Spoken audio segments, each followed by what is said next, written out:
And we are live. Welcome back to Orange Hat Reviews, everyone. Time for Mystery Review 13, episode 13, yeah.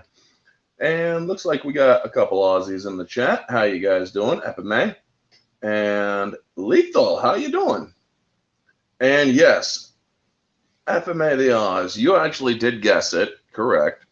So I gave the hints John Goodman and Canaima for this movie.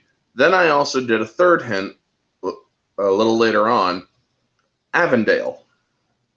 A lot of people would not think to look up a species with the name Avondale in it. So they actually may get it wrong. Where Epime here, he actually did get it right. Avondale spiders gave me nightmares because of this movie. The scene at the start where it bites the guy's foot in the tent, but us Aussies are meant to be afraid of spiders. It's how we survive. You are indeed correct. It is, in fact, arachnophobia. So, yes. But yes, the Alondale spider is actually a spider that was heavily used in this movie. And I forgot to take down. And how you doing, sexy goth girl? Good to see you. So yeah, this movie is Arachnophobia. It was done in 1990. It was directed by Frank Marshall, composer Trevor Jones.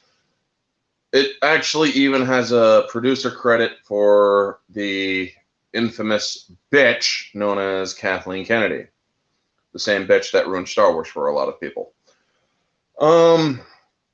This movie stars Jeff Daniels, John Goodman, Julian Sands. Those are the three most recognizable actors in this movie. Julian Sands, you've seen in movies or in older movies like Warlock and whatnot. Oh my God, he does a great job. John Goodman, everybody knows him. Jeff Daniels, Dumb and Dumber. They even have other actors, which I'll get into later. But yes, the movie does actually have a very good cast, and the score for this movie is very, very good. But yes, a big shout out to the Aussies, my friends from Australia, like Lethal, Epime, and them, because many of the spiders used in this movie actually did come from Australia. Except for the Big Daddy, which was the Goliath bird-eating spider. That's native to South America. Let's get a sequel made with Delbert and focus on rats and bees or some other phobia getting exterminated that we'll deal with. And hello, Jade Shadow. Never really watched it. Don't like spiders, so I'm not watching a movie titled, the technical term for the fear. Hey, believe it or not, I am also an arachnophobe. So when it comes to the fear of spiders, watching this movie literally got me over my fear of it for the most part. If there is a humongous spider like crawling around, yeah, I'll fucking freak out, but it's like, holy sh. But if it's the little ones, the more you know, the less you fear. But yeah, when Epime says that he's from Australia, you learn to fear spiders. That's because most of the spiders in Australia can kill you. But Allendale spiders, the little ones in this movie, they're actually very harmless to humans in real life. I'm scared of bees and wasps and hornets. Do you want to see me scream like a little girl? There you go. Oh, Junebug, I've actually been dealing with hornet nests for the last couple days in the outside of the house. And yeah, let me tell you, they're not fun, especially when they're under a deck that you walk on, and then suddenly you hear this bzzz, and then they're coming up through the fucking cracks, and it's like, holy shit! But yeah. This movie starts in Venezuela. The sound effects of this movie are very well done, especially in the beginning, because it's simply just a sweeping helicopter shot of the forest areas in southern Venezuela. And they really do crank up the ambient sound where you are literally hearing nature instead of a helicopter. So the sound quality of this movie is actually very well done. The sound effects, they really do sell the scares in this movie. This movie is not for anybody who is a huge arachnophobe. I actually kind of broke my own self-imposed rule last night when I was watching Odin's stream last night. I asked him if he's seen Arachnophobia, and that would have been giving a big hint to anybody who both follows me and him. It would have been, oh shit, did he just name the movie that he's about to review? Oh yeah, I kind of did. And I found out that, well, Odin is an arachnophobe as well. So he saw it and it scared the shit out of him. But yeah, getting into this movie does a wonderful job with the scares. It does a wonderful job selling the family story. It's a really good horror / comedy, thriller, drama. It's literally falls in pretty much most of the genres of movies. And to be fair, this is when Kathleen Kennedy had no power and was just a Steven Spielberg. Yeah, I get it. Yeah. But yes. So this movie does start in Venezuela, and it has a photographer named Manley, and he meets Dr. Atherton. So Dr. Atherton, who is Julian Sands, okay, you shut up. Thank you. Everybody, or literally, you see, or Julian Sands has a way of conveying his characters very well just by simply standing there, giving the script a really good read, and as he delivers his lines, you believe that this guy is who he says he is. He has that seriousness. He has that weight to his acting where you believe what he is saying, where you believe that is his character. In Warlock, he did exactly, Epimate. In Warlock, he did a great job making you feel like this dude is seriously a freaking warlock, you know? I mean, it's so when he comes off as Dr. Atherton and naming off the different species, talking about the spiders, the rainforest, and the tepui, the mountain ranges, you just understand that this guy is actually who he says he is in this movie. And he comes across as a serious naturalist. The helicopter flight to the mountains, going to the sinkhole, had some of the best cinematography, flight cinematography that you see in movies nowadays.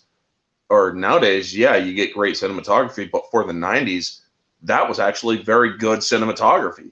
You get to see down into the sinkhole. You get where they're going to and where the big daddy is, the big spider is. And you really get a scope of where they are. You really get the scale. This is no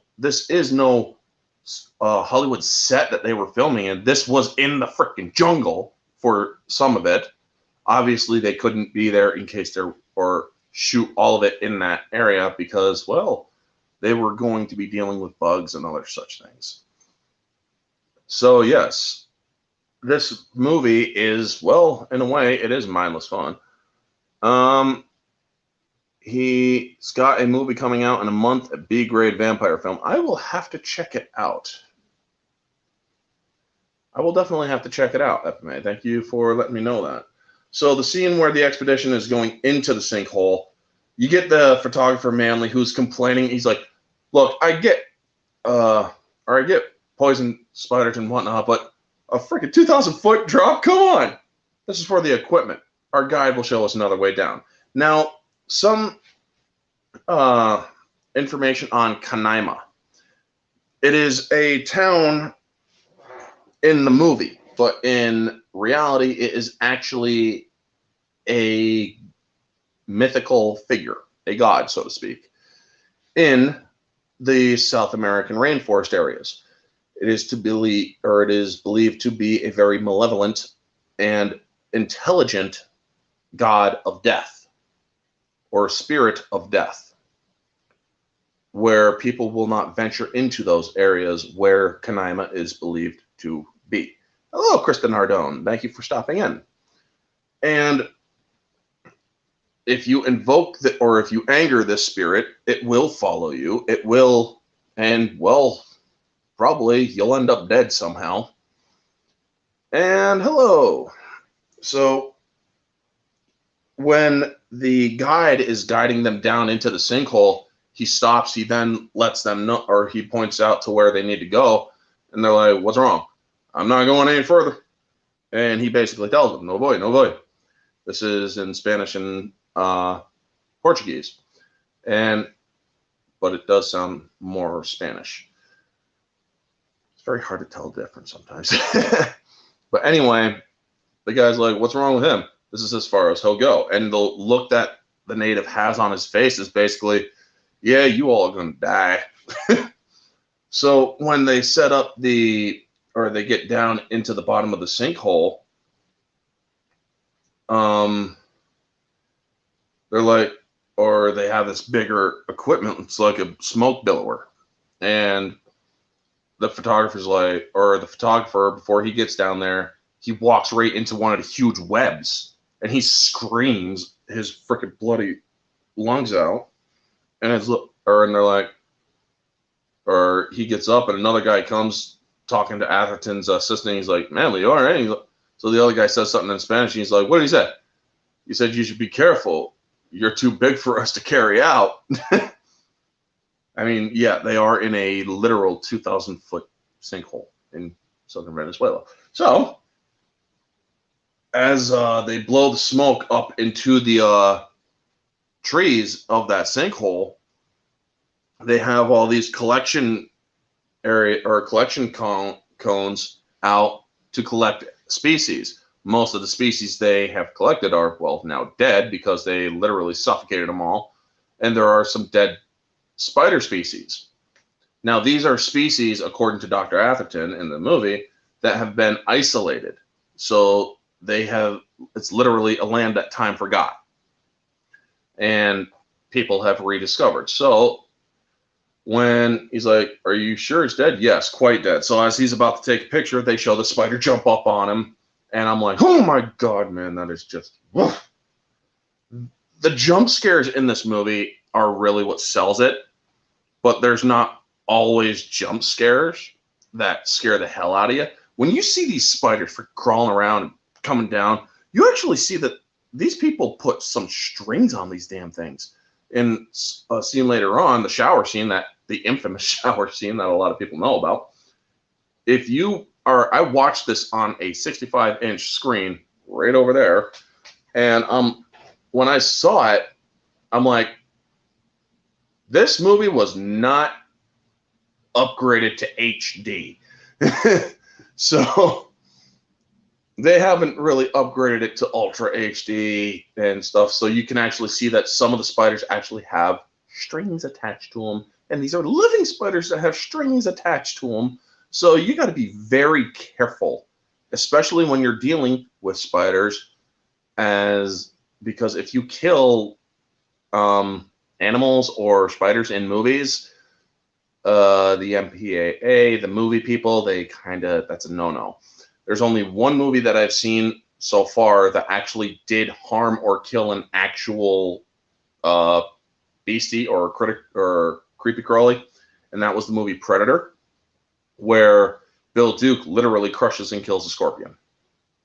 So yeah, there was that scene.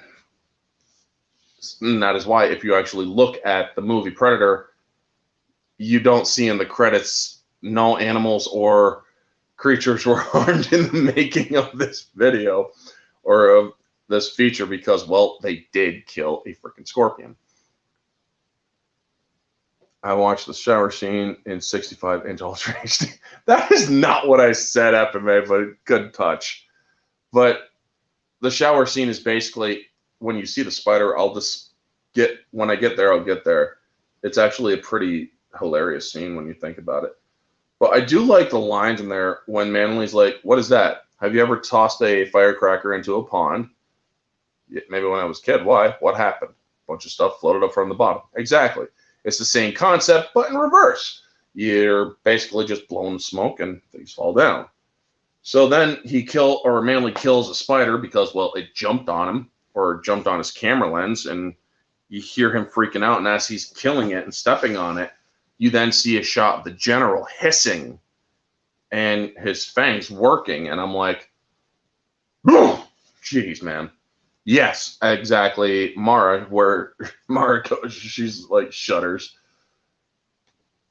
Well, there's a good line in this movie. Therapy, Ross. So basically listening to this might be good therapy. And, well, the strings kind of work. You could say it's the spider webs. In a way, yes, but where the spiders release their webs out of their abdomens, the string kind of goes more closer to their backs. But yeah. So then he's like, it wasn't just a spider. It was potentially a new species of spider, unchanged for millions of years. And all you could do is squash it. And I'm like, bug people, huh? But yes, you don't see the Avondales until later on because they actually take place in the countryside. But the other spiders that they use are Goliath bird eaters, tarantulas, and whatnot. They talk about other spiders in the making of featurettes where they were thinking about bringing in Sydney funnel webs, but those are actually too dangerous. Those can kill a person. And I do like, one of the things I do like about this movie, the hissing sound of the spiders. That does sell the menace of these things. That does actually give you something to fear about these things. It adds a level of menace and fear to these creatures, to these spiders. And so when they finally start getting their equipment out to get out, as they're passing by, you see two guys pick up the equipment and lift it up like this. That's when the general, as they call it, the big spider, leaps off of a tree and lands in their equipment. Now, logistically, this movie does have problems. There are errors. There are technical goofs. There are a lot of errors, especially if you look for them. Funnel webs. Been lucky enough to never run into one of them so far. Just redbacks around here. Good to know. And they're special spiders. So then you see a little puppet kind of slide into the equipment. They use a lot of puppetry in this movie, and in the big spider, the Goliath bird eating, you really see, or you only see him in like hero shots where he's moving around, stopping, moving around, stopping. And I'm like, Jesus, you guys are really freaking putting that damn thing in danger. And believe me, I've seen a Sydney funnel web up close. Thankfully, it was in a containment fish tank like thing. And I'm like, I would never want to hold that. They're like, well, we do sometimes let them out for people to look at. I'm like, no thanks. Nope. Fine with it, or fine with the glass right there. So the general then follows Manly after the doctor discovers something interesting about the spiders that were collected. They're very aggressive because they actually did capture a live specimen, and it was very aggressive trying to jump at it through the collection jar that they caught. And so when they were doing like a little autopsy on the spider, they realized that it has no sex organs. You usually see that in worker or in caste system insects, bees, ants, and whatnot, where spiders, they don't have that kind of caste system. Spiders are solitary creatures mostly. And so the photographer goes to lay down because the fever that he had was acting up again. So he gets into his tent, lays down, and you see the general following him towards his tent, gets up in the tent, and this is the first kill. And you can't really see it down here because the camera. I mean, I've literally pushed this thing as far back as I can, but it's my Kindle camera, so it does have a quality of zoom that I can't control. But I'm doing this with my hand because literally talking about this movie creeps me out in ways you will never know. But I wanted to do it for you guys. This is a movie that literally creeps me out to no end, and it was made in freaking 1990, and I saw it in 1992 when I was only 7 years old. That was one of the things that attributed to my bigger fear of spiders. But anyway, I'm gripping my hand because when Manly feels the spider up in his bed, he reaches down and the spider gets him right there on the hand. He tries screaming, he can't. He then seizes up and dies. And then you basically realize this is how you die if you're bitten by one of these spiders. And as he's seizing out, you see the spider leaving the tent. So they then check on him, find out he's dead, and they think it's the fever. So they put him up into a wooden crate. And they contact the American consulate and they send him off. Now, as they're sealing up the coffin, you see the general go, or his legs entering or just finishing up getting inside the coffin. And I'm like, how did they not see him? As they're putting the lid on, no doubt they would be looking in so that they could get it done. They don't see a humongous fucking spider in there? Logic 101, folks. Always check to make sure everything is in its place. Even with a dead guy. That's just common sense, you know? Seriously, this scene where the spider crawls into his bed literally gave me arachnophobia when I was a kid. Dude, you're not alone. After I watched this movie last night, I slept downstairs because I really was just too wiped out. I didn't want to go upstairs. And plus, I'm in a comfy chair that reclines and is nice and comfortable. So, yeah. But every time I felt something touch my leg, whether it be a fly or something, I was freaking out, man. The spider drinks him the entire way back to the... Yes, that's just nightmare fuel after that last scene. Exactly, man. When they get there and they establish Canaima, the nice little town and whatnot, the transition from the rainforest to Canaima, how it literally shows you coming into the coast of California off of the ocean, is actually a nice little transition. And they do some establishing shots of the town and show that it's Canaima. Now, this movie was shot in Cambria, California, and it gives it a very homely feel. It's like, boy, death is coming to this little homely town, isn't it? But yes, if you watch the movie in full screen, now here's actually the thing that they made mistakes with. Full screen instead of widescreen, they show, or if you watch where he's taking, or where they get into the morgue and they're taking the crate up, and as the guy is talking to the family about their son, it's like, let's just say that their preservation methods differ from ours. You see the spider inside crawling up on the side facing him, so he wouldn't be able to see it. But then, you're not convincing me watching this will get me over my arachnophobia. Yes, I know, Mara, but believe it or not, in some ways it helped me get over mine. I am not saying it will work for everyone. So but here's the wonderful thing you should know. This happening in real life is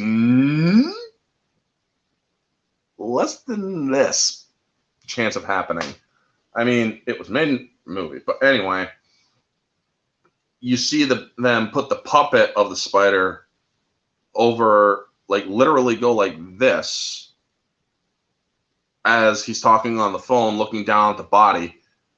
And then as he turns around, you then see the legs just crawling down off the crate and onto the floor. You see a cat steal a piece of the guy's sandwich, the mortician. And the guy that plays the mortician is the same guy that played in the original Total Recall, who tried to convince Arnold Schwarzenegger to take a pill so he could wake up, and who ended up getting a bullet to the head. I can't remember the actor's name to save the life of me. But anyway, he did a good job as the mortician, as a guy that's well, a glutton. Let's just say that him and his wife are gluttons in this movie. I mean, they accidentally ate the spider. But anyway, the dog comes into a little doggy hole or doggy door, and the cat freaking chases out or runs out with the dog. And then you see the spider come down or coming through the damn doggy door, and a bird or a crow comes and picks it up. And you hear as it gets onto the crow, hitching a ride. And as you watch, or if you watch the scene in slow motion with the crow, you see that the crow is literally holding a fake spider in its mouth. And then in mid-air, you see the crow just go and just die. Now, if you pay attention to that scene, if you pause it in the right moment just before the bird lands on the ground, you actually see the puppet spider already is on the ground underneath a little hay, but you could still see it. And then as it lands, you then see the spider reacting. My autocorrect, just trying to autocorrect B to beer. Okay, and that's why you make the sequel, Melissophobia, fear of beer for somebody like me when you could, maybe you can help me.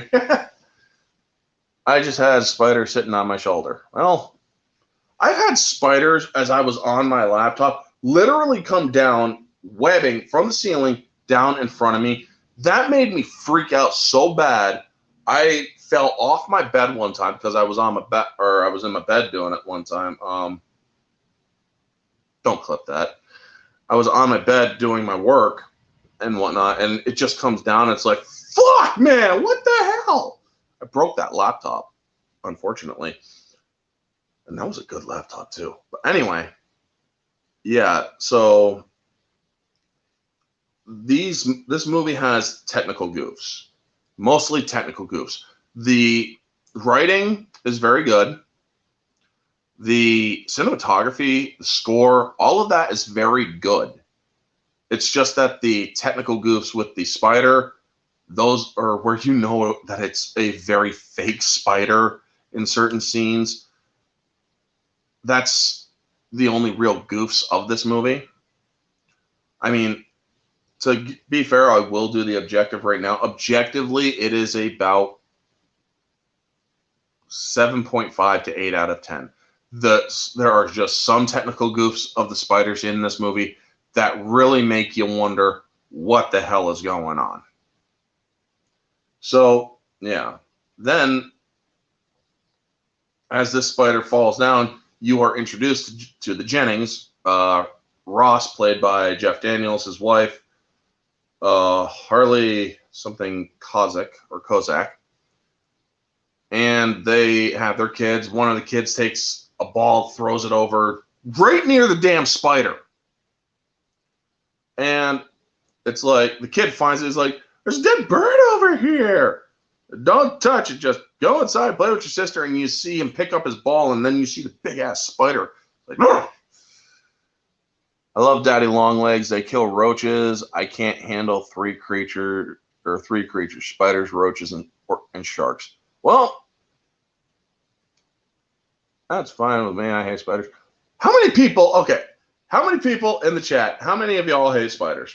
But anyway, just basically say right here, or just indicate that you hate spiders in the chat. Now, Jeff Daniels does a great job portraying his character, Dr. Jennings, where he's talking about the older Dr. Metcalf, why they went to the city, or why they moved from the city into the town, so he could be the small town doctor.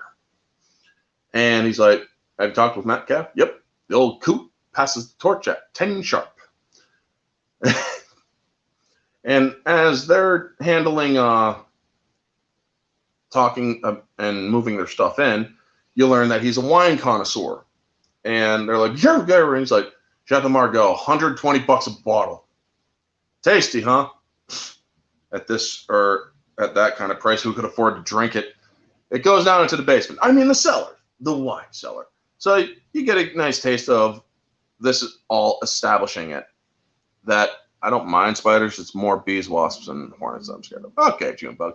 But yeah, Epime, sexy goth girl, Mara, and others, I'm guessing, absolutely hate spiders.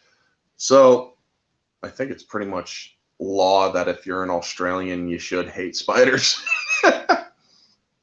Or at least know your spiders at least.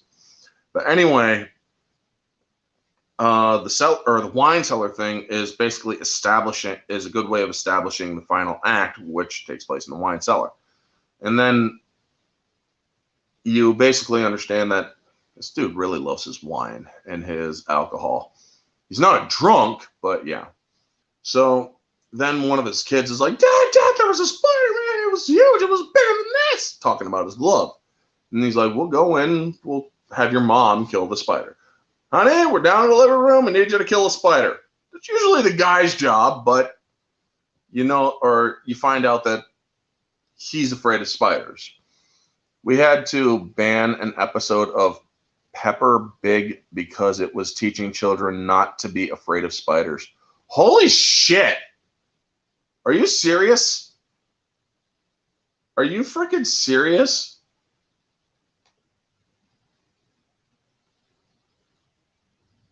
They actually banned that episode? Holy crap, man. I guess Australia does take... No joke. Yeah, okay. I guess Australia does take their spiders seriously. Yeah, as they should. Like, 9 out of 10 of the many species of spiders in Australia will kill you. I mean, you got the Sydney funnel webs, you got the frickin' St. Andrew's cross ones, you got how many frickin' other spiders down there? I mean, jeez. The most deadly spider, though, is the Brazilian wandering spider. And we all know that that's in Brazil. Don't mess with it. You will die within an hour of being bitten. Unless you can actually get anti-venom. But people don't really have anti-venom for spiders. Epime, tell me if that's different in Australia. So, yeah. It's just a little house spider. They put them in the barn. And then you see another bigger kind of spider getting jiggy with it with the general. Because the general made his way into the barn. As they were at the same time.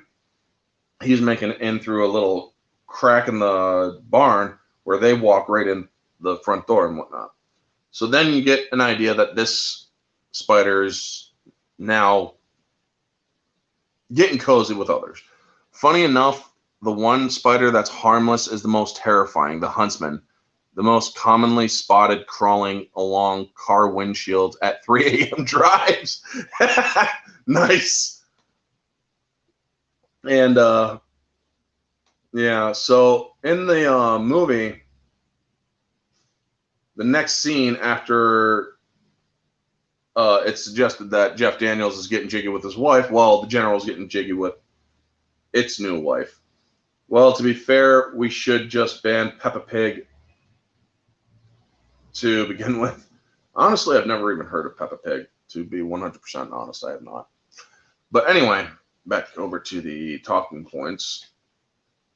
Every time the spider is in scene, the score reflects the presence of the spider or the spiders, however it is seen, or the scene shows one. It does a really very ominous kind of score. And then you also have the lighter score with the family and whatnot. It has a very interpretational score. Now, the next scene is Jennings talking to the small town, or the doctor that is about to... In Australia, we keep anti-venom supplies. Since I live near Sydney, most hospitals have anti-venom for funnel webs. Nice. And that's good to know. So the small town doctor, Dr. Metcalf, played by Henry Jones, who is an older gentleman in this movie, has decided he's not going to retire. So Jennings is like, but you assured me that I would inherit. I'm not ready to retire, doctor. And if my wife can't convince me, you sure as hell can't either. This basically is a good way of establishing that this doctor is a fucking asshole. And, oh shit, my mom forgot to take her thing with her. God damn it. Anyway, yeah, my mom and stepbrother are down in Buffalo to tend to affairs with my aunt. I might be going down once I am aware of funeral arrangements. Many of you know that my uncle has passed away. But yes, but anyway. After that, Jennings is leaving the doctor's office and you get introduced to Sheriff Lloyd. Now, Sheriff Lloyd is played by Stuart Plankton, known for roles in Fatal Attraction, Honey, We Shrunk Ourselves, and voice acting in bit parts in mostly DC and Marvel cartoon episodes. And yes, thank you, Epime. And he's like, you got to feed the meter, partner. I do have, or he's like, well, I was just leaving. Well, it's a little late, though. I do have medical plates. Oh, all right. You're the guy, or you're a Yale graduate, I heard, yeah. And then he rips the ticket out. He's like, well, it's just a school, isn't it? And then he gets saved by Margaret. Now, this woman is so freaking great. Mary Carver is the actress's name. And she is established as a very likable. She's like, are you kidding me, Lloyd? The new doctor comes to Canaima and you write him a parking ticket? She rips up the ticket and tosses it. And so the sheriff is literally writing a ticket for her. That's littering, Miss Hollins. And she's like, Floyd's always been a bully, believe me. Or believe me, I'm the one who held him back in 5th grade. And so she's walking Jennings to his car and saying that, well, Canaima is a nice place, but Dr. Metcalf is, well, he's got his claws into the town, really. I saw an episode of 1,000 Ways to Die, and the guy died because of a spider bit him because it was hiding in bananas he bought. Yes, that is the Brazilian Wanderer. They tend to do that. But one of the really funny things, that spider gave him a very interesting side effect. Yes, I am very well aware. Yes, he died with a raging boner. That's a nice line from Team 4 Stars Helsing Ultimate. Well, at least I know I'm going to die with a raging boner. Yeah, get bit by a Brazilian Wanderer. You'll die with a raging boner. Might convince women morticians to get a little jiggy with it if they're necrophiliacs. But anyway, so he's like, came here understanding that I would inherit all of his patients, and now I have none. She's like, no, Dr. Jennings, you have one. So he returns to break the bad news to his wife because they had just moved out of the city, and she quit her job and whatnot so that they could be small town doctor and whatnot. So he's like, good news and bad news. Should I go in reverse alphabetical order, start with good? Yeah. I'm seeing my first patient today. Nice, great old dame. She lives just up the street and whatnot. Okay, so what's the bad news? She's my only patient. Metcalf changed his mind. He's afraid that if he retires, he'll die in like 48 hours.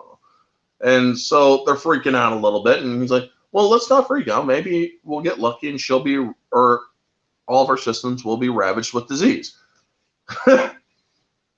There is the right balance in this movie with all of the different genres. Drama, horror, thriller, suspense, all of it. And so then they go back into his office, and he's like, "Fizz fiddle, not a damn thing wrong with you." You could see the disappointment on his face. She's like, "Dr. Jennings, I'm sorry. What? Were you thinking I was hoping you would be riddled with diseases or ravaged with diseases?" I mean, he literally said that. She's like, what about my high blood pressure? He explains to her that she has normal systolic pressure and asystolic and whatnot. And she's like, well, should I keep taking these? No. He takes her off the pills. And he's like, there's differences with blood pressures. And in my opinion, Dr. Metcalf isn't aware of the difference between his ass and a hole in the ground. She really doesn't like the doctor. So she's then, but Canaima floats. They put up with him. And let me plug this in now that it's down to 80%. Jesus. 40 minutes and 20% off the battery life. Wow. I've been using this Kindle for a while. But anyway, Jeff is great in roles like this. It's too bad he got fucked over by Dumb and Dumber. Indeed. Also, he's kind of lost it in real life as well because, well, he's one of the very actors that also got political.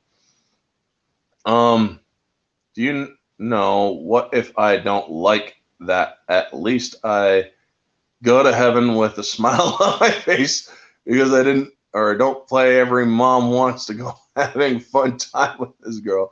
Yeah.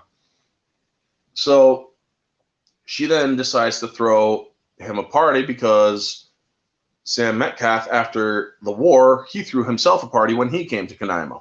Because the town didn't like him. So he threw himself a party, and so Margaret decides to throw Jennings a party.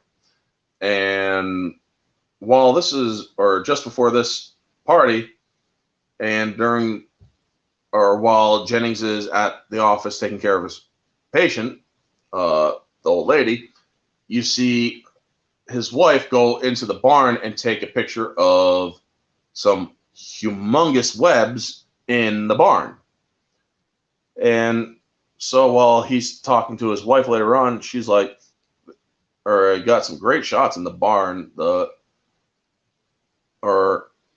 web, or there's great detail in the web that my eyes only pick up half of the web. Yeah, our little spider built himself one hell of a home. I mean, I think you would even be able to appreciate it. And he's like, honey, how many times do I got to tell you? I have, yes, an intense fear of spiders. And he explains how, as he was a baby in his crib, it was basically his first memory, where a spider crawls up all over his body and he got paralyzed, or he's paralyzed with fear as it's happening. And that could be my mom, so.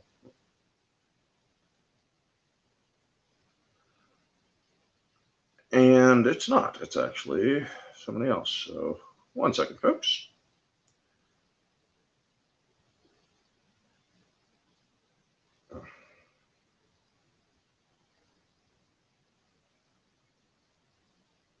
And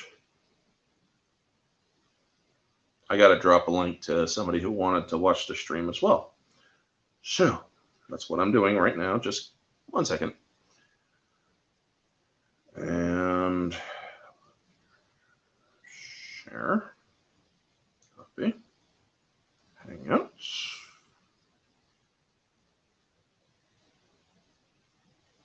Oh, dang it. This should be easy to do, you know?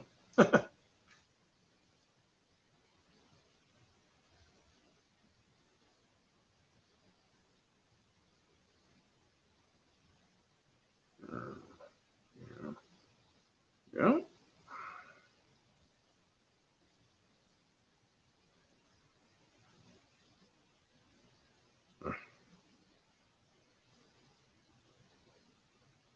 And now, there.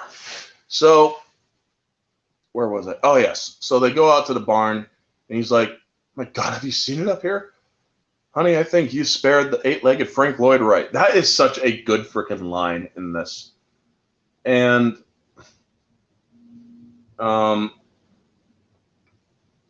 his kids, there's also shots or scene where his kids meet a girl, Bunny Beechwood. And he's like, and this is a good way with the comedy because he's like, what are the odds they're going to go chase some fireflies? And then you see the girl, Bunny Beechwood, she's like, you want to go blow up a bullfrog? Okay. And I'm like, oh my gosh, man, seriously? And as they're leaving the and as he accidentally moves and a dead rat in the web smacks into him, he falls off the ladder, gets a bunch of webbing on him. He freaks out and they leave. And then you see right on the other side of very close to where he was, you see a huge pulsing egg sac, man. And I'm like, okay, that's fucking creepy. And you see all the spiders crawling out of it, and then you also see the female crawling out of it. And I'm like, oh shit, dude. He just literally created or spawned a fucking queen for his nest. Ugh. And I gotta say, they did a wonderful job with making a freaking alien-looking fucking egg sac. It is the creepiest thing, man. So the party is then in full swing, and then as the party is going on, you see the drones, the Alondale spiders that they use in this movie. That pulsing egg sac looks like it was designed by H.R. Giger. Exactly. Dude, exactly. I'm back. I had to see that episode of 1,000 Ways to Die, to be fair. I thought you were going to... Unless karma is a bitch, don't cheat on your girlfriend. I almost thought that said Kamala, but yeah. So you then see the Alondale spiders going off, and you also see the granddaddy spider, the general, and his queen are basically a couple of proud parents watching their kids go out into the world. Literally, that is the kind of feeling you get. But for arachnophobes, you'd be just fucking grossed out and being like, I want to get off this fucking ride. So you are introduced to a bunch of people, the manly wife, the manly family, not manly person. But anyway, the photographer's last name was Manley in the beginning of this movie. And the couple, or the old couple that was his parents, she is heavily drinking. She's just going for the hard shit right off. And she's drinking it from Solo cups. I mean, who doesn't drink alcohol from Solo cup? Nowadays, if they made this, it would suck because it was just a bunch of crappy CGI sponge. Very true. Very freaking true. Junebug. My reaction, Hans, get the flame or the flammen offen. Oh my god, dude. Yeah. So the mortician is talking about different things with the families, and you learn about the beech woods and others, and then she's like, no, you've had enough. No, I'm thirsty. And everybody starts looking at her because she makes a scene, and she's like, nobody would ever let me see him to say goodbye. Why wouldn't they let me see him? And so the mortician's talking with the Jennings and his wife. Is like, hey, that's the Manleys. Their son recently passed away. Oh, that's horrible. What happened? He was on a trip, an expedition in Venezuela, and I had to recommend a closed coffin. The body was all chewed up like a vampire. Had to go at him. And it's like, everybody's trying to eat, but him and his wife have a freaking, they just reach in, full hand, just grab a bunch of freaking cookies and slam them on their plates. Oh my God, man, it was just nuts. And also, as the wife of the Manley family is getting carted off, Margaret takes the cup out of her hand, and you see one of these spiders. This is a scene that actually lets you know that, don't forget that these spiders are a lingering threat, and now they have been let loose. The bite marks were only, if the bite marks were only on his, oh God, seriously, I cannot read that whole thing. That's just disgusting. But anyway,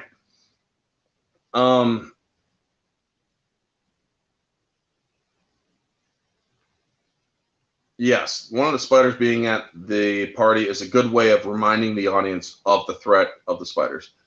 The death of Margaret after the party, I mean, I love how she walks Jennings' family. She says goodbye to them. Then she sees the mortician and his wife. Herb, would you guys like a doggy bag? There was a play.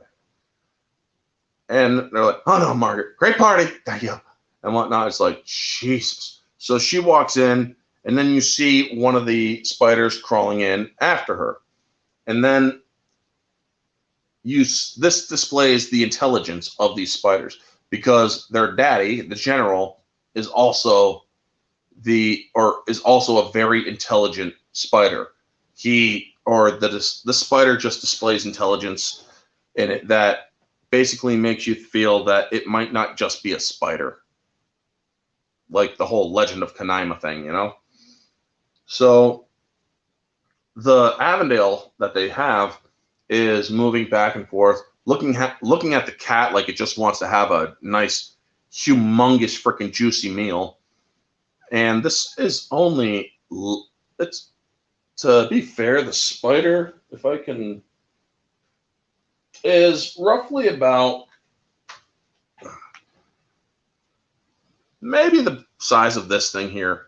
So yeah, about the size of that. It would fit in the palm of your hand. And it's looking, or it keeps watching Margaret, and it waits for Margaret to leave the room, and then it starts going after the cat. But she lifts up the cat, and, well, she lets the cat out, and as she's doing that, it gets up into a lampshade. So when she goes to turn off the lampshade, she gets bit. First kill. And as you see the spider come down, you hear that sound, the little hiss sound, and I'm like, oh! Each kill, except for one of them, is cringe-worthy for arachnophobes. No joke. And is my internet still going? Good. So the next day they get to, or they discover her. Jennings gets there to discover her. And these spiders have proven that they are established to go for very large prey. They're going for humans. They're killing animals, you know? And the next morning, before Ross goes to find Margaret dead, he's in the wine cellar with nail guns trying to put up his racks for the wine. And he shoots up two nails, and he's realizing that it's all frickin' rotten down there, and that there might be termites and whatnot. And she's like, I'll call the exterminator and we'll get it sorted out. And then I was trying to call Margaret, but she's not home. Maybe she's gabbing. I'll go take a look. And they're like, okay, could you, and whatnot. So then they discover her dead. So they're like, what do you think? Heart attack. She had bound to happen. She had a history of hypertension, even with the pills I took, or I put her on. I took her off those. What right did you have to do that? It's the battle of the doctors, basically. They're all arguing. She's like, and Jennings explains, she came to me as a patient. I examined her, and he's like, you didn't realize she was hypertensive? Her blood pressure had normal levels. If you had stayed current, this is a very serious situation, young man. And the frickin' sheriff is there too. How you doing, sub? Good to see you. And so he's like, you very well may have killed this dear woman. And he's like, I doubt that. I want an autopsy. Never. Hey, she was my patient and mine for 40 years. God knows Margaret wouldn't want to be butchered, and none of the people in this town would want that for her. And so he's about to take the thing, but the sheriff takes the medical signatory, and he's like, give it here. Yeah, I'm satisfied if you are a doctor. Basically showing up Jeff Daniels' character, and it's like, he's like, she died of a heart attack, and he's like, heart attack victims don't usually bite their tongues out, doctor. Now, until this matter is closed, or until I find out why she died or how she died, this matter isn't closed. You're damn right it isn't closed. I believe you may be guilty of medical malpractice, and I intend to pursue this to its conclusion. And so basically you hate, or you just really start hating the doctor even more. And so after the funeral, Beechwood, Mr. Beechwood, he coaches the football team. He's like, I heard she was your patient, your only patient.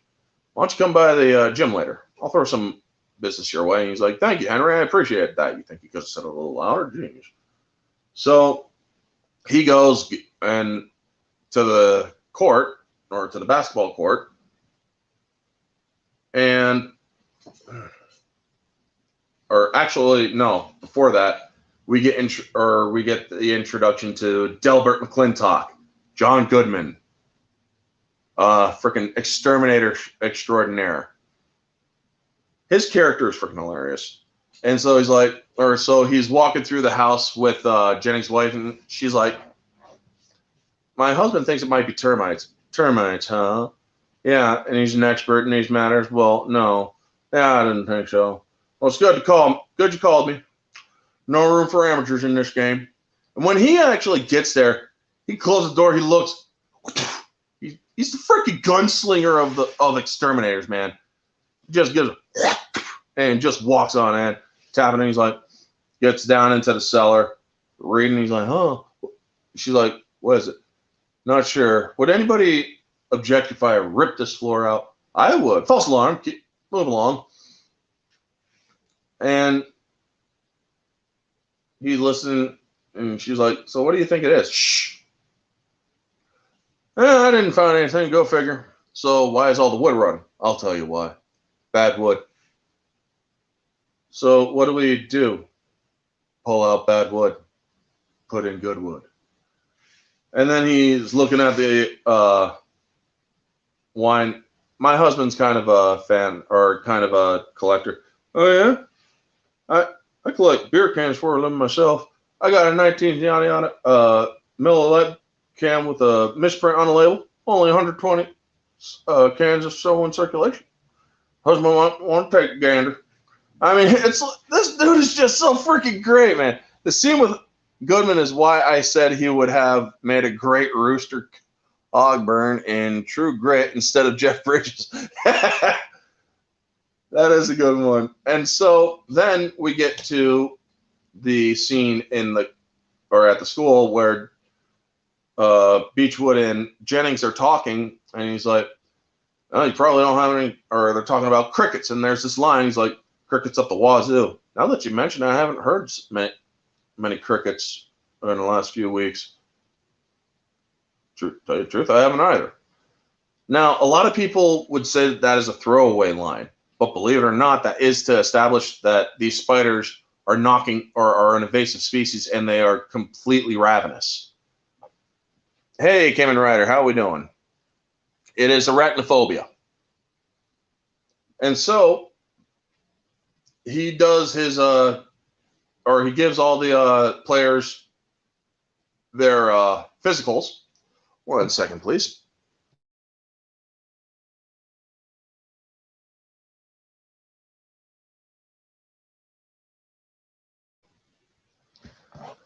And yeah, I just had to cough a lot for a huge second.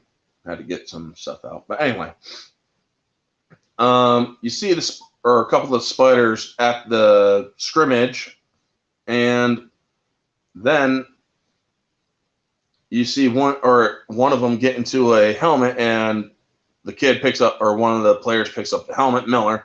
He's like, you know the pattern? It's like back of my head. Get out of here. And so as he's running to catch, he gets bit behind the ear. He's like, ah! And then he gets tackled, and everybody's like, what the hell's wrong with Miller? And then there's another freaking funeral. That's the only kill that I didn't actually respond to. And so you hear Metcalf, he's like, from what I heard, it wasn't a real hard tackle. You see, Dr. Jennings examined him last. Basically, and you see Jennings walk by him, and he's like, you're such a fucking asshole.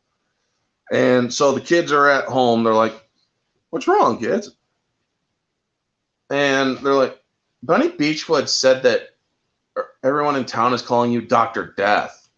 And then his son's like, and they're saying that you want to cut people into little pieces. He's like, so he explains what an autopsy is to his son. He's like, it's called an autopsy. It's not a very pleasant thing. And I'm not going to cut anybody into little pieces. It's the best way to figure out what happened to a person. And then he's like, but there are some doctors who don't, or who should know that, but won't accept that that's the right way to do things. And then it cuts straight to Metcalf, the older doctor, and he's like, there are some doctors who realize that their methods don't work in such a small, or their big city methods don't work into a small town. Jen, it's Petter, good to see you. My female friends in the day did not buy any banners after seeing Arachnophobia. Nice. And who is this?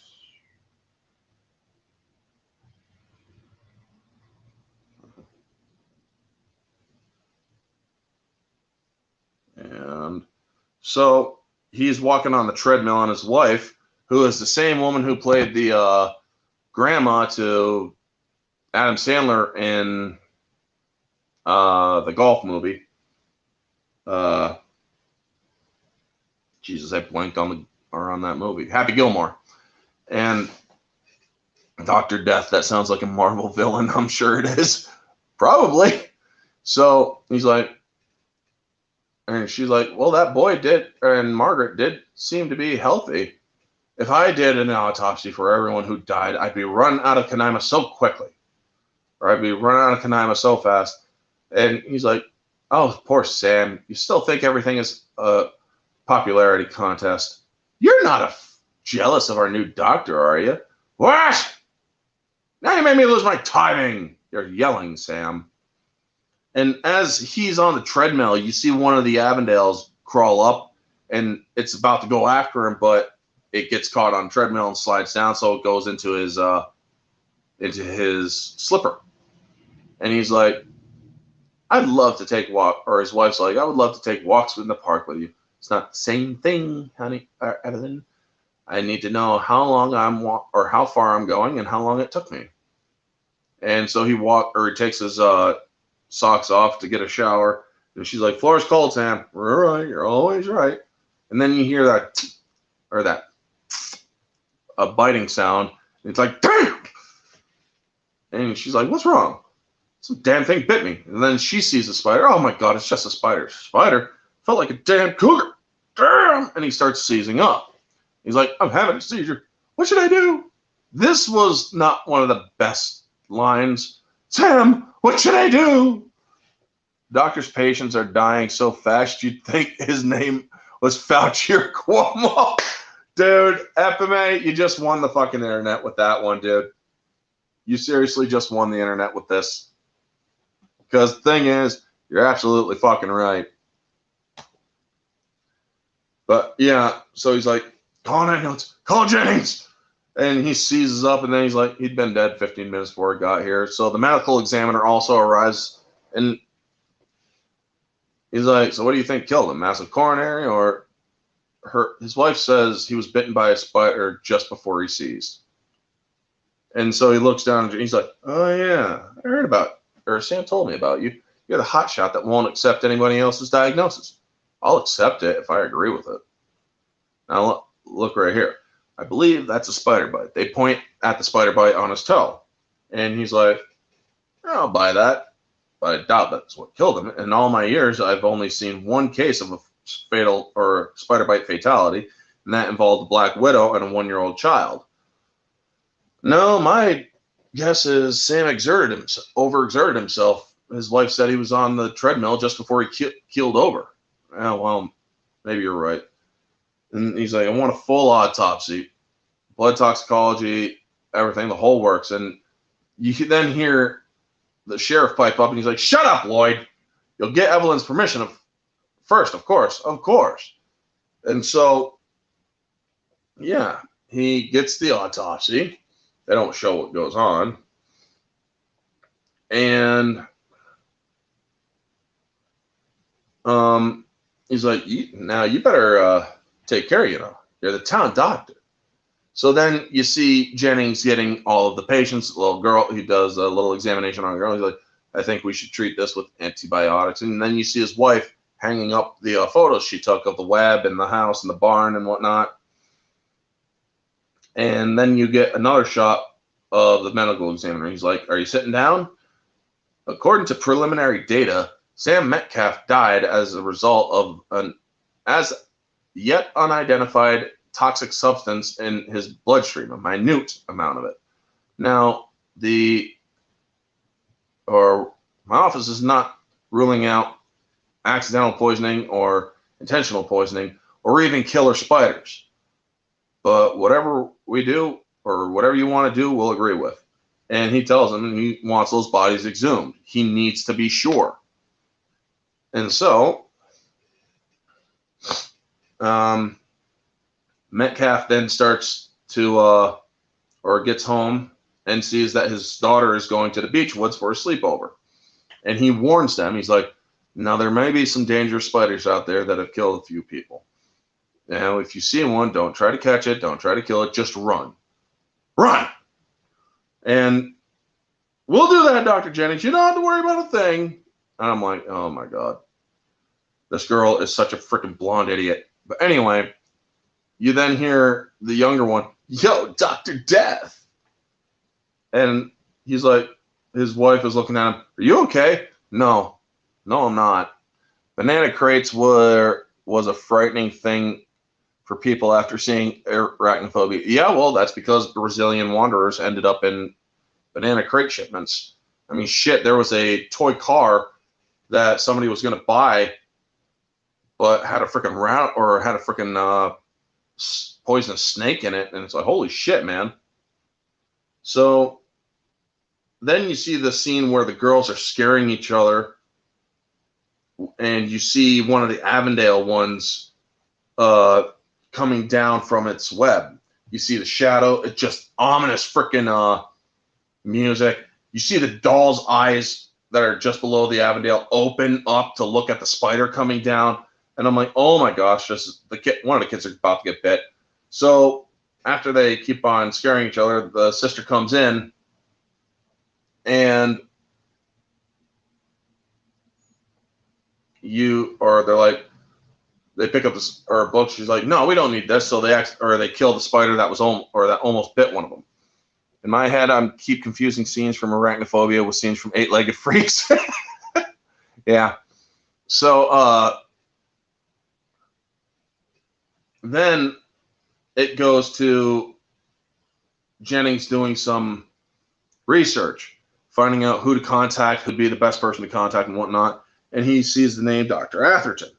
So as soon as he circles the name, you see something jump in, and he jumps out of the skin, basically, and it's a cricket. He's like, he catches the cricket. He's like, so where are all you and where are you guys hiding? Where are all your buddies, huh? And then it does a nice little sweeping shot down into the cellar where you see the general come in and his wife with an egg sack come into the cellar because, well, the seasons are changing. And I'm like, okay, now we're getting somewhere. Julian to the rescue. So yes, he does call Julian, and Julian tells him that usually in small towns there is a pandemic or a small little pandemic, and spiders make convenient culprits. And then he goes on it and he's like, look, I have nothing against spiders, but I have 3 dead bodies here that all have seemed to have died from a spider bite. We're not that far near you. If you could just lend us your expertise, it's a little town called Canaima. Canaima? Yeah, you heard of it? It's familiar. So then he gets his buddy Collins, or his assistant Collins. He's like, Collins, if you're not equally busy tomorrow. There's a reason we don't have cellars in Australia. I like to think it's because of this movie. Dude, pretty much everything in Australia can kill you. I'm pretty sure. So it's like not just spiders, but snakes and everything else, I'm pretty sure. I mean, don't you guys also have millipedes and centipedes? But anyway, so the Jennings contacts Atherton. He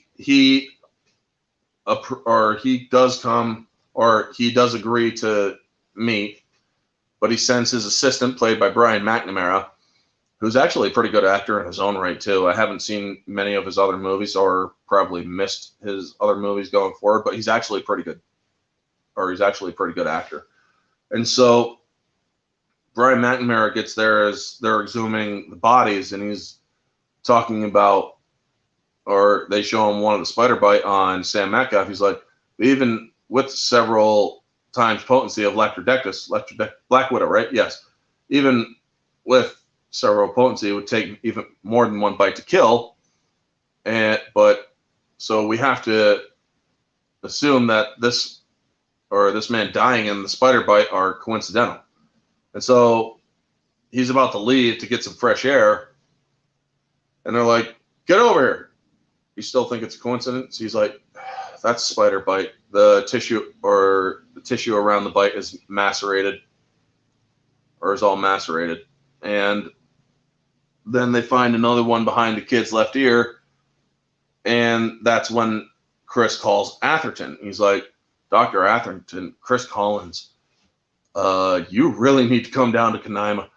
We got 3 dead bodies here, and so far it seems to be a spider more deadly than anything I've ever seen. They want the okay to quarantine the town. He's like, are you serious? This is way beyond me, man. I think you should come down and take a look. So he checks the schedule. I could be there tomorrow afternoon. And then you get the scene with the shower scene. Now,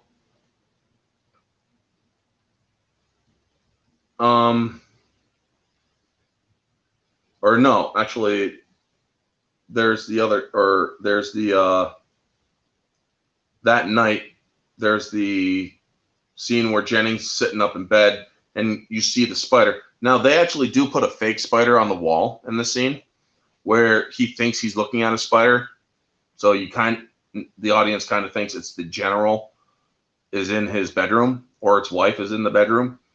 And it turns out to be a hanger hook, which is a nice little scene. It just basically lets you know that Jennings is possibly getting over his fear. So then there comes the next day where they're all looking for a spider in Metcalf's place. I thought it was a koala bear. Got nasty. Oh, hey, Soul Assassin. Honey Orange dropping by to say, fuck this movie, and John Goodman is good in it. Got nasty claws that are infected with tuberculosis or something. What the fuck? Fun fact, most of the deadly creatures in Australia will surprise you. It's not snakes, spiders, sharks, octopi, or crocodiles. It's actually horses. And how about that? Wow, that is fucking nuts. I mean, shit, I also know about the platypus, or the platypi down there as well, man. So the scene where they're all looking for spiders is so freaking creepy, because these are 4 characters. You want the freaking sheriff to just die in this scene. Unfortunately, or in this scene also coincides with the shower scene, the infamous shower scene in this case. Now, they catch one, and the shower scene is creepy as fuck. A lot of people would be like, dude, there's a chick taking a shower. How's that creepy?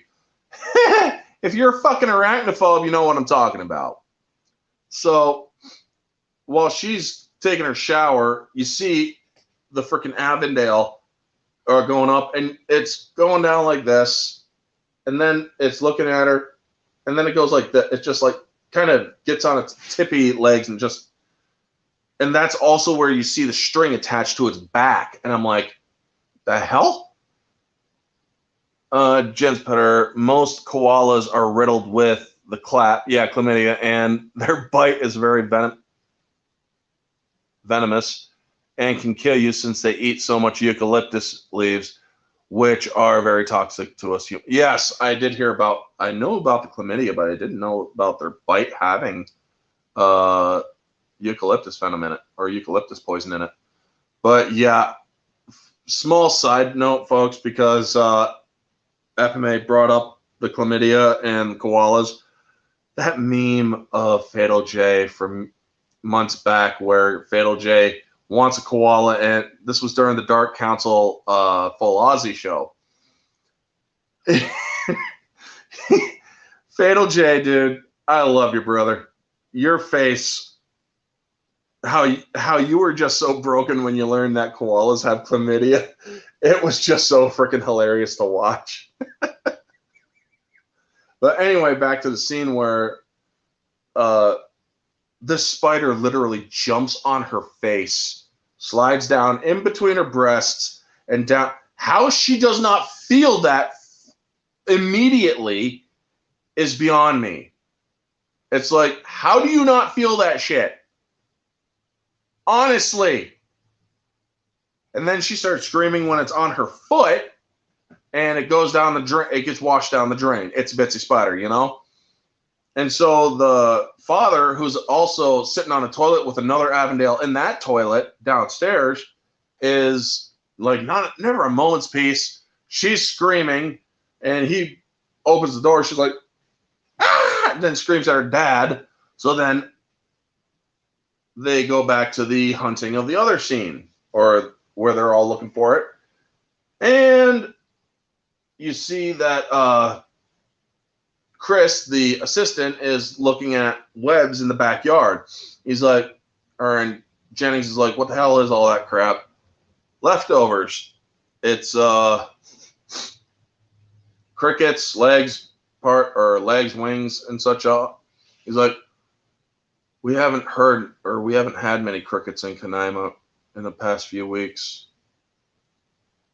And they look back, they get back, or they're talking out there, and the gluttonous little frickin' jackass sheriff is munching on a box of frickin' Captain Crunch or something like that, and he pulls out a dead one, and it freaks everybody out. He's like, oh my God, Ross! He's like, Sheriff told him, it's dead shit. What could have killed it? Shock of seeing Lloyd. I love that fucking scene. That line right there, man. He's like, shock of seeing Lloyd. Then it shows Lloyd looking up at Ross like, you son of a bitch. But you also see the medical examiner start to smile and laugh about it. It's so freaking awesome. And so then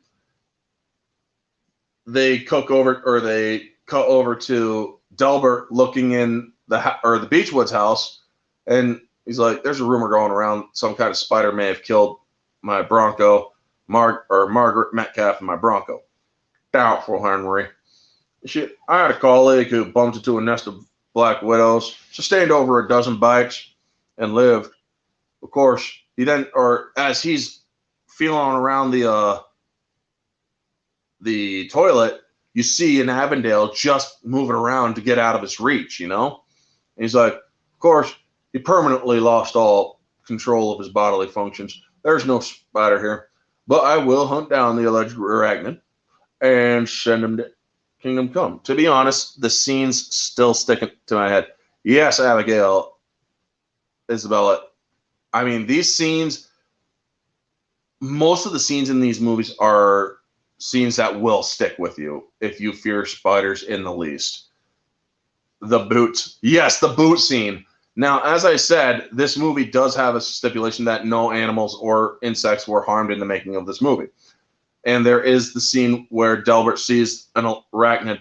And I love the scene or the shot of the Avondale where it's like, it kind of just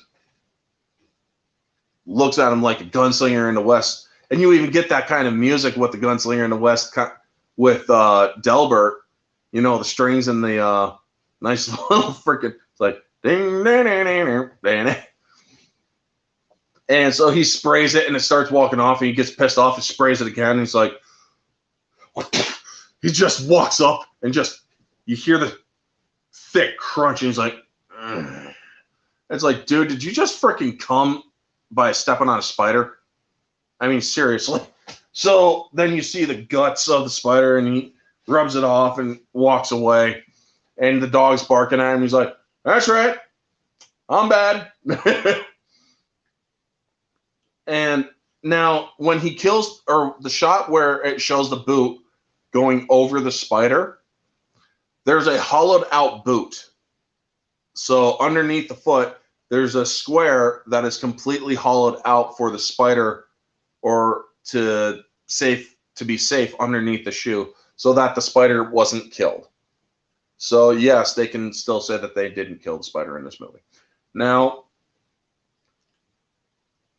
then after they catch, or they go back to the house where they're looking for the other spider, he's like, or where Jeff Daniels and everybody, or the other four are looking, or three are looking for the spider.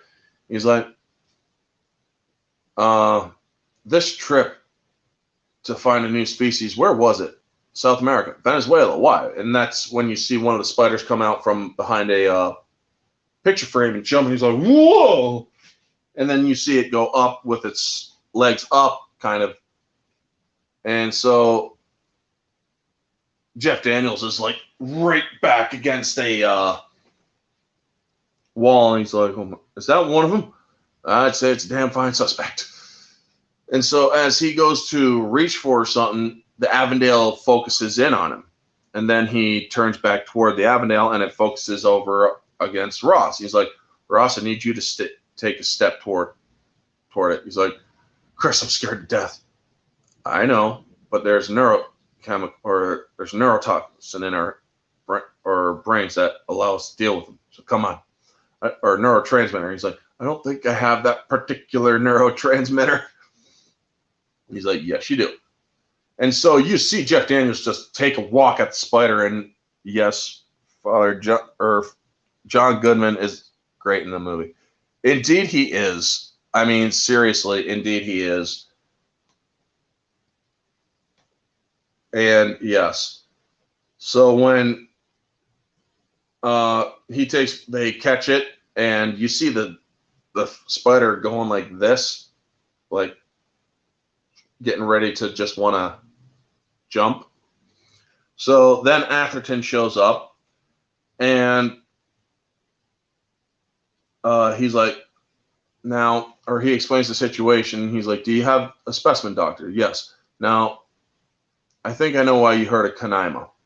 And I was talking with your colleague, Chris, and he says that, or just as I was moving here, there was a corpse, and it was entirely drained of blood.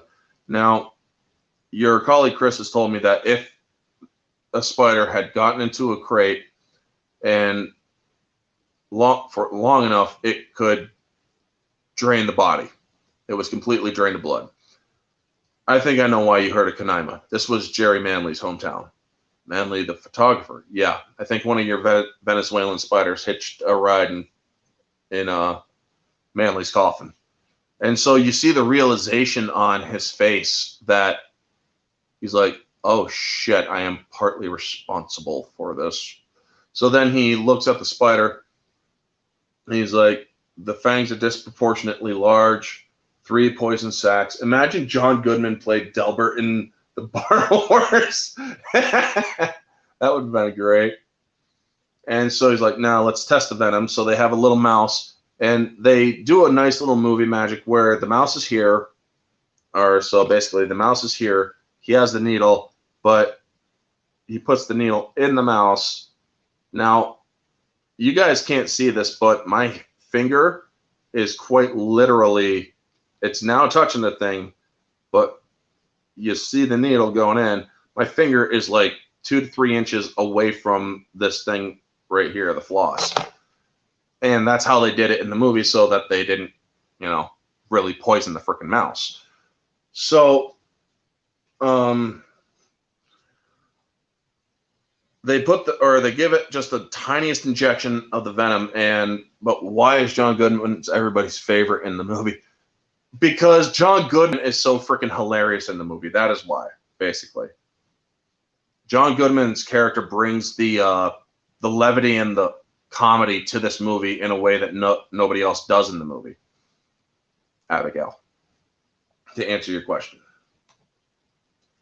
So yeah, he then, only takes like 3 seconds and the mouse is dead.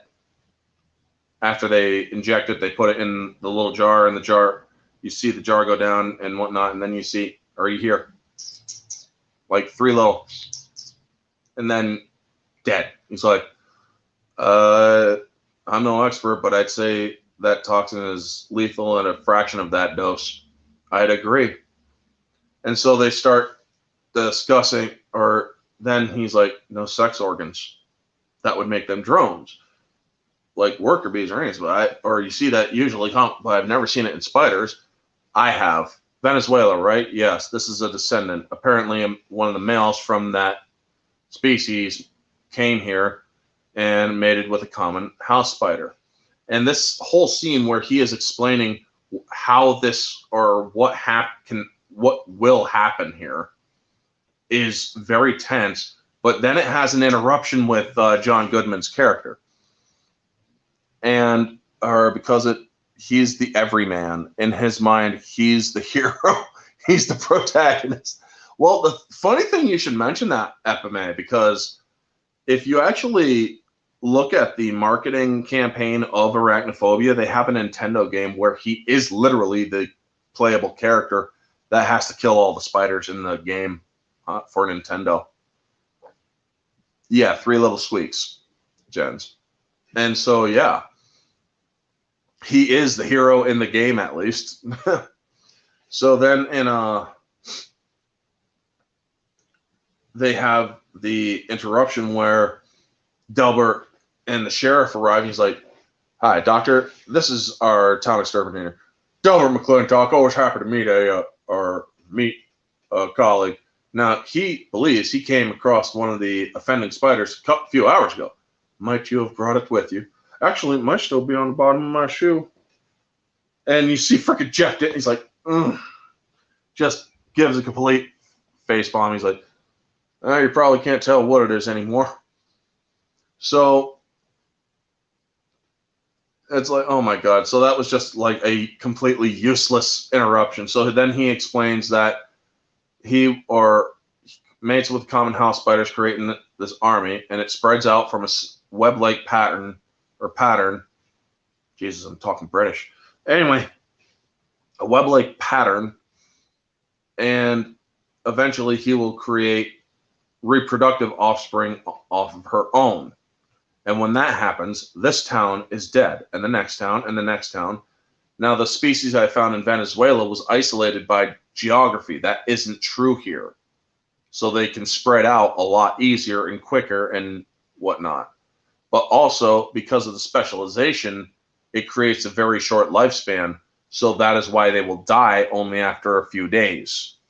I almost want to take that scene where they inject the venom into the mouse and slap an AstraZeneca sticker on it. Oh, Jesus. Yeah. He's talking about the COOF vaccines in Australia, how they've killed a few people. And yes, AstraZeneca is the one that they went for, according to Lyndon. Shout out to Lyndon Howe from The Full Aussie, by the way. He's also a great YouTuber. So he's like, we got to get in contact with the mortuary where the infestation began, have them shut it down, look for a nest. And he's like, damn it, it's busy. And he's like, well, that's the wheel, doctor. They always take their phone off the hook during Wheel of Fortune. Well, we got to get the hell over there. So you then cut over to the mortician and his wife, Herb, and his wife.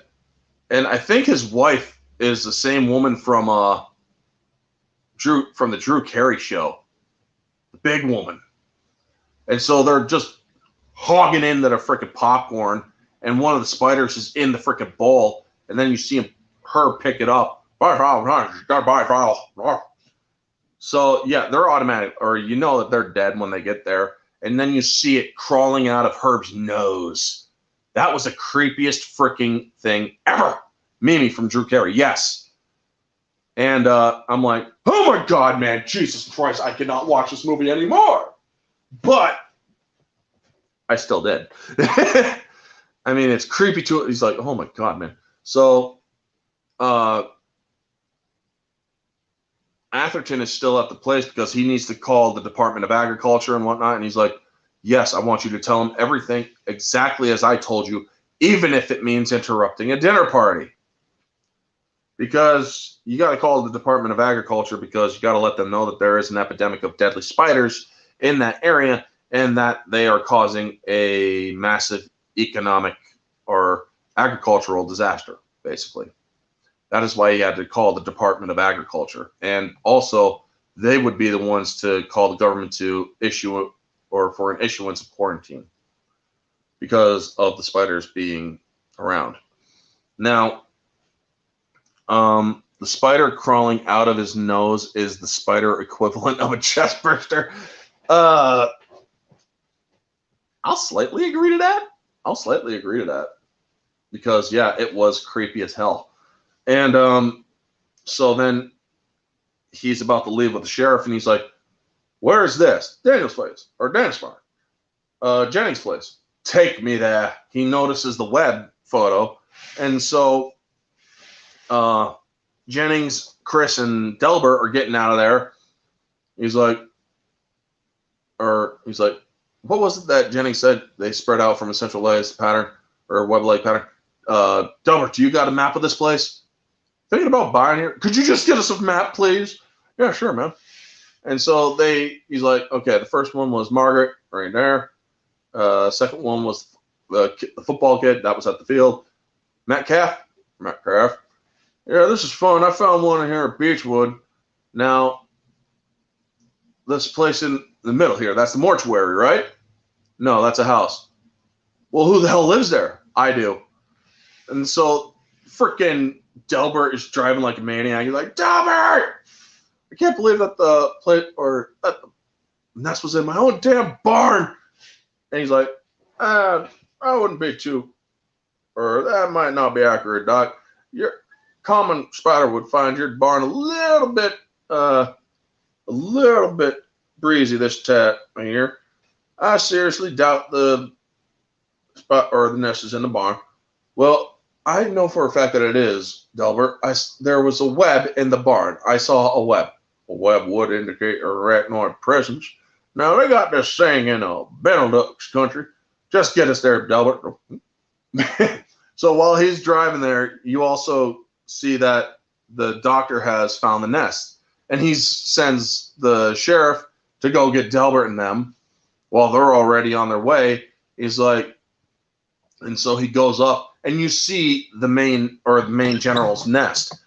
You get rats in this thing, and you also see Margaret's cat is in this freaking web. And I'm like, holy shit, this thing is eating freaking cats, man. But then again, it did suck on a human for about a couple days, hitching a ride from Venezuela.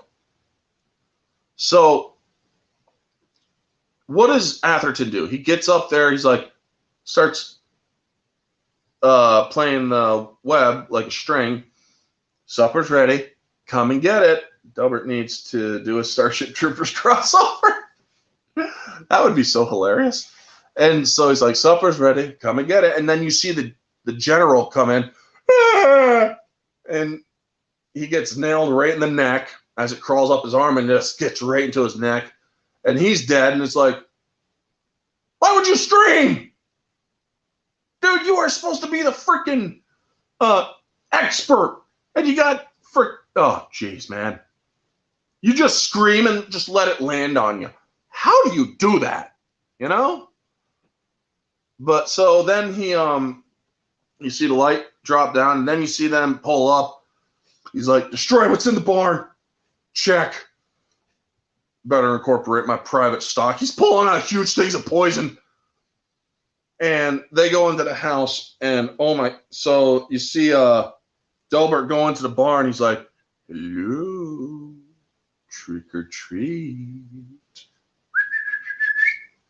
Hello. And as he's walking in, right by his foot is the general walking out. And I'm like, how are you missing that? He froze from fear. Yes, that's basically the thought of it. So the scene where they have, or where they go into the house, where it is loaded with spiders, this creeped me the hell out more than anything. The zoom in shots of Jeff, or no wait, Ross having to get his family out as all the spiders are just showing up and swarming. It is the creepiest thing ever. And there's, I think, one or two digital shots in this movie that I noticed. One shot is from Delbert after they all get mostly out of the house, except for Jeff Daniels' character. The spiders is or spider in the faucets. Yeah, no thanks, dude. That creeped me the hell out too. It showed that the spiders are basically in the house that house was an entire nest. Orange Hat Reviews. I like the new feature on StreamYard for record only. That is only for people who pay to use StreamYard. I am using the free version, so I can't do that. Nobody geeks, but good to see you. And thank you for stopping in. Now, that entire scene creeped me the hell out, man. They got out, and then Delbert shows up, rock and roll, and starts shooting. Now, when he walks up, when they do the wide shot of the house, you see all the freaking spiders covering the house. And it's like, now, while those are the baby spiders, they had to increase the size of them to make them look like they were all crawling over so that you could see all the houses or the spiders. And so, I'm about to sneeze. Hold on.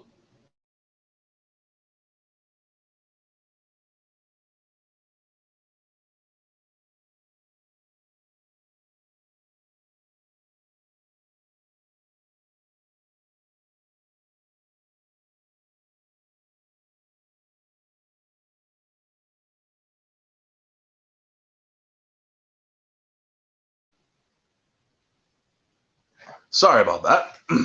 And thank you, Weapon May. Good to see you. Just finished my review of Masters of the Universe. I can bitch a lot in under 10 minutes. Dude, I could too, but I'm not going to watch that show.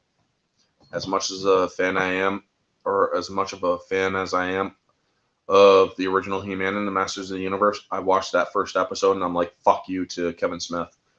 I'm not going to get into that in this video, folks. I'm going to just move on with the review.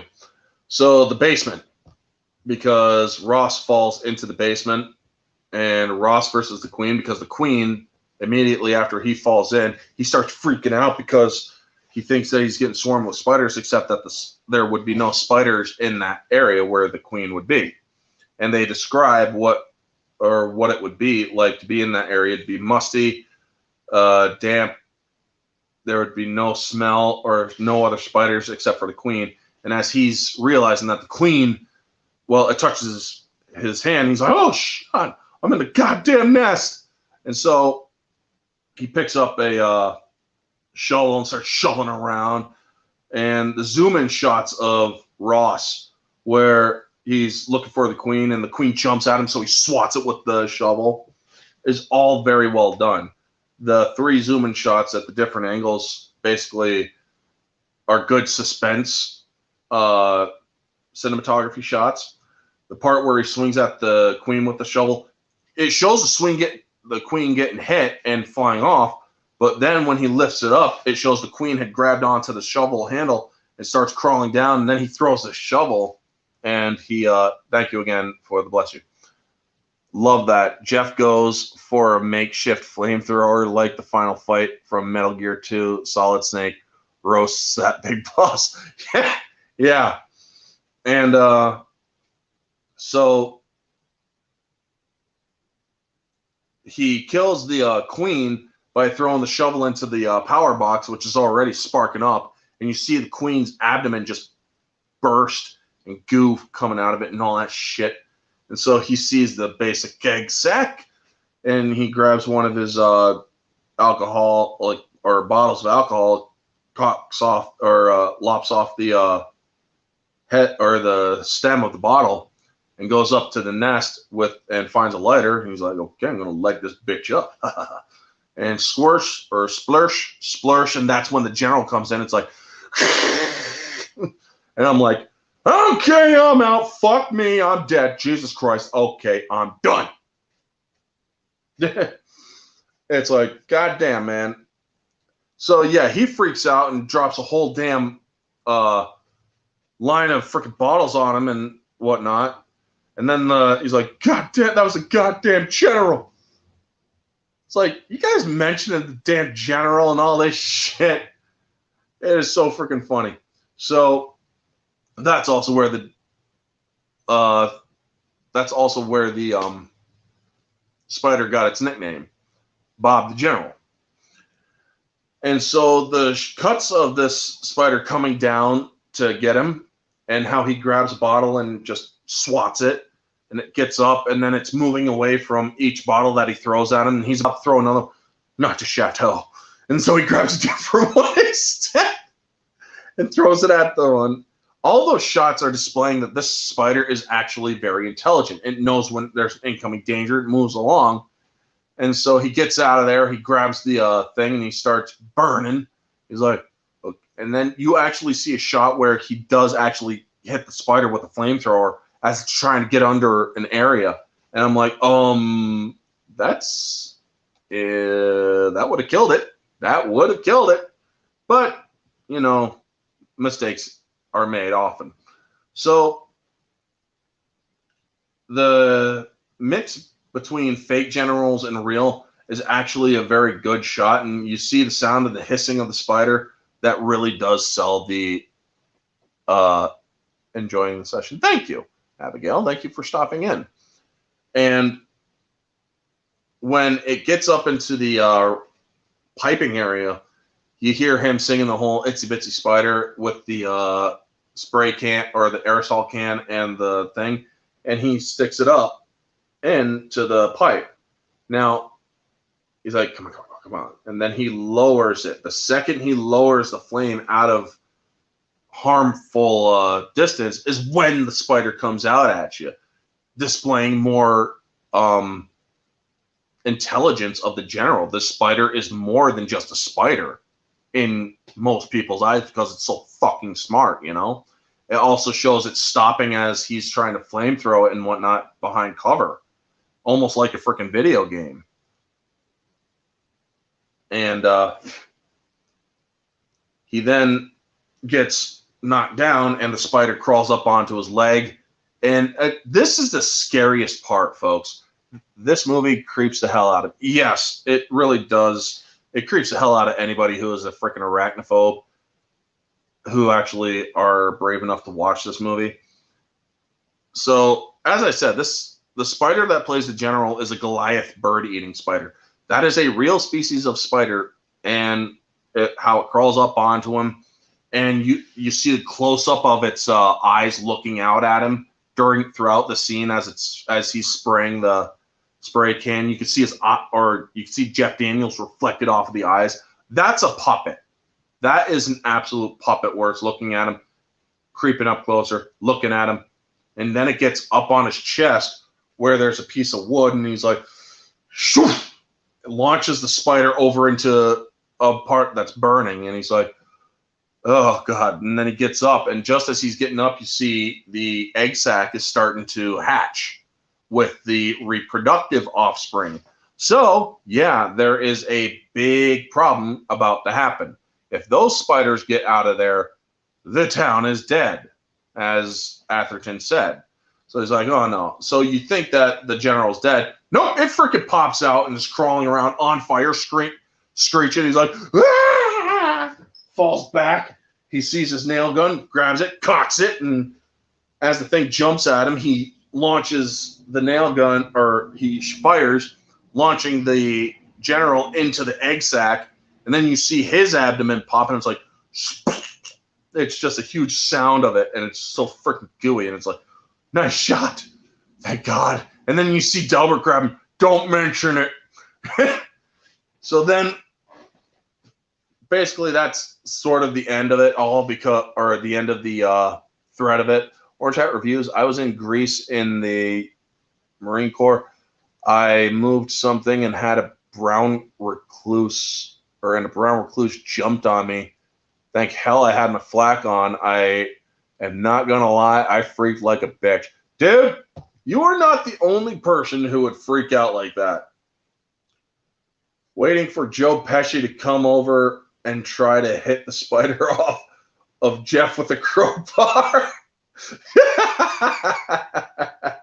Right? Little Home Alone reference there. But yeah, dude, I completely feel you because, like I said, I have freaking arachnophobia. If there's a fucking spider on me, I am freaking the fuck out. That's just the way I am.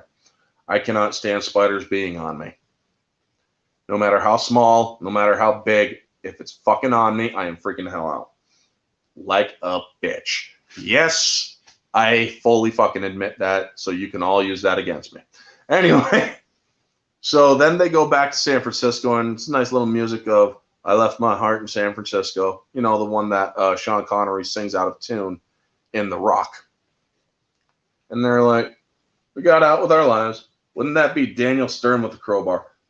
Yes, actually, you are absolutely right, Mara Jade. It would be Daniel Stern with the crowbar where he's beating on fucking Joe Pesci. But yeah, so they're like, to all, or knowing all the stuff and whatnot, and not be, or no more killer spiders and such. And then they have the little earthquake, and he's like, barely felt it. I was just trembling. Probably didn't even show up on that scale. What's it called? The Richter scale. Yeah. We should check on the kids. And so then they go check, and it's another little shake, and that's the end of the movie. But this movie had Jimmy Buffett sing a song that is perfectly for the song called Don't Bug Me. And it's oh my God, man, the song is so freaking hilarious. But anyway, getting to the scoring of this film, or as I said earlier, the objective score would be a 7 out of 10. It's because this, or 7.5 to an 8 out of 10, my bad. It's because with the technical goofs, with the, you could tell which is a fake spider, which is a real spider, but it still is a good story. The writing and the score, the small special effects did make a dent in the score as well. But for the most part, this is a pretty solid horror film. It scares the fucking shit out of anybody who has any sense of reality. I was walking past a cardboard box in the winter that had a cat on it. As I walked by, it ran out near my legs. I was freaked out for a second or two. Nice. But as I was saying, for the scores, subjective would be a 9.5 out of 10. As much as I am afraid of spiders, I would say that this movie is enjoyable almost to a degree to watch for good jump scares and good scares, because as far as horror movies go, if the more it scares me, the higher the score subjectively. And moviegoer, 10 out of 10. This movie does its job to scare the audience. It really does. And it is a well-done movie. Honestly, yes, as for a 90s movie, it is a well-done movie. You see the technical goofs, you can forgive them for the most part, because you really have to slow down the footage to actually see the technical goofs. But they are there if you are paying attention. Anyway, thank you to everyone. Nobody Geeks, Abigail, Isabella, Epime, Jens, Mara, Lethal. Thank you all for tuning in. I mean, how many people were in this chat? Sexy Golf Girl, Junebug. Thank you all for tuning in. Christina Nardone. Who else? I say thank you to everybody who is in my chat, if it's a small enough chat. Yep. Who else may have been stopped by for a moment or two? Subhuman 84, thank you. Cayman Rider, Jens, Epime, and Isabella, or an Abigail Isabella. Thank you all for tuning in. Next week's next week, yeah, I did mention Lethal, thank you. And Nobody Geeks, thank you. Next week's, if I am not attending a funeral, but chances are I will be attending a funeral. If I am able to do it, it will, or next Wednesday, it will be, or the hints for the movie, whatever, whenever the next one will be, the hints are Ron Jeremy and Irish. Those are your two hints. I know that Mara knows what it is. Mara, do not say it in here. Do not say it in the chat. Ron Jeremy and Irish. Those are your two hints for next, or for the next mystery review when it comes out. Anyway, folks, that is going to be the video. Thank you so much for tuning in. If you all, thanks for that. If y'all leave a like, thank you. I appreciate it. If y'all can send out the link to the playlist so I can get my watch time up. I'm trying to get it up to at least 2,000 before the end of the year. So if you guys could help me with that, that would be also very great. Thank you so much. Thank you for tuning in to my almost 2-hour review of this movie. Anchors Away, isn't that? If that is a guess, that would be the wrong guess. But anyway, thank you all so much for watching. Catch this on the replay if you want to go back into anything that you may have missed. Thank you so much for watching, folks, and hope to see you all in the next one. Remember, the hints are Ron, Jeremy, and Irish. And until then, have a wonderful day, and always remember, folks, to stay humble.